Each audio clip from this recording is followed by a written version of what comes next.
সরকার 10টি প্রধান অগ্রাধিকার বিবেচনায় রেখে বাজেট প্রস্তাব দাঁড় করিয়েছে।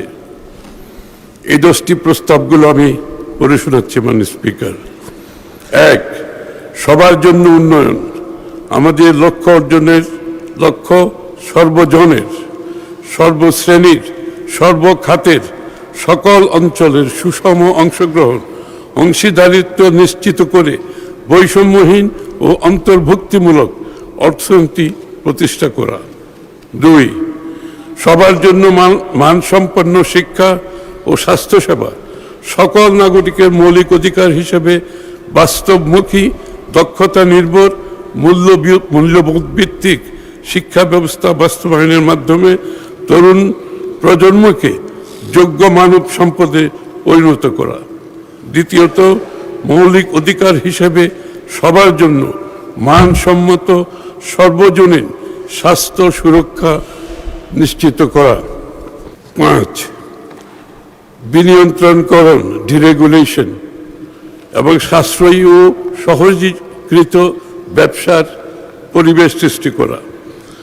বিনিয়ন্ত্রণের মাধ্যমে সরকারি কাজে বিলম্ব ও অপ্রয়োজনীয় ধাপ পরিহার করে একটি স্বচ্ছ, সহজ ও সাশ্রয়ী ব্যবসা সহায়ক পরিবেশ গড়ে তোলা।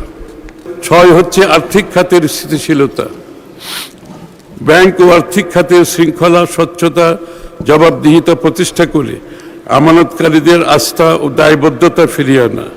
পুঁজিবাজার সংস্কারের মাধ্যমে বিনিয়োগ উৎসাহ প্রদান। 7, জ্বালানি নিরাপত্তা।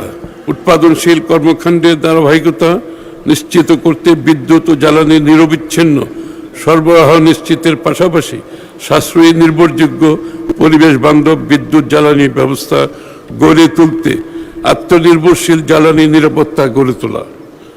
8, তথ্য ও যোগাযোগ প্রযুক্তির বিকাশ।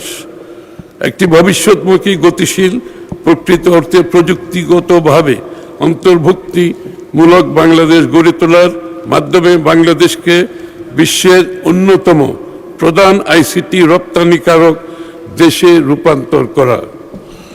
9, প্রাণ প্রকৃতি, পরিবেশ ও পানি সম্পদ ব্যবস্থাপনা। জলবায়ু পরিবর্তনের অভিঘাত থেকে দেশকে রক্ষা করা ও জীবন বৈচিত্র্য সুরক্ষার জনগণের অংশগ্রহণে বনায়নকে একটি সবুজ বিপ্লবে রূপান্তর, উন্নয়ন কর্মকাণ্ডে পরিবেশগত বিবেচনার পাশাপাশি নদী সমূহের নব্যতা ফিরিয়ে আনা এবং খাল খনন কর্মসূচি পুনরায় শুরু করার মাধ্যমে একটি টেকসই, সবুজ ও পরিবেশ সহনশীল বাসযোগ্য ভবিষ্যৎ গড়ে তোলা। 10, স্বচ্ছ, দক্ষ, জবাবদিহিমূলক প্রতিষ্ঠান ও প্রশাসনিক ব্যবস্থা। টেকসই রাষ্ট্রীয় সক্ষমতা গড়ে তোলার লক্ষ্যে মেধাভিত্তিক, জবাবদিহিমূলক প্রতিষ্ঠান এবং প্রশাসনিক ব্যবস্থা গড়ে তোলার পাশাপাশি সরকারি বিনিয়োগ বাস্তবায়ন দক্ষ, কার্যকর করে তোলা।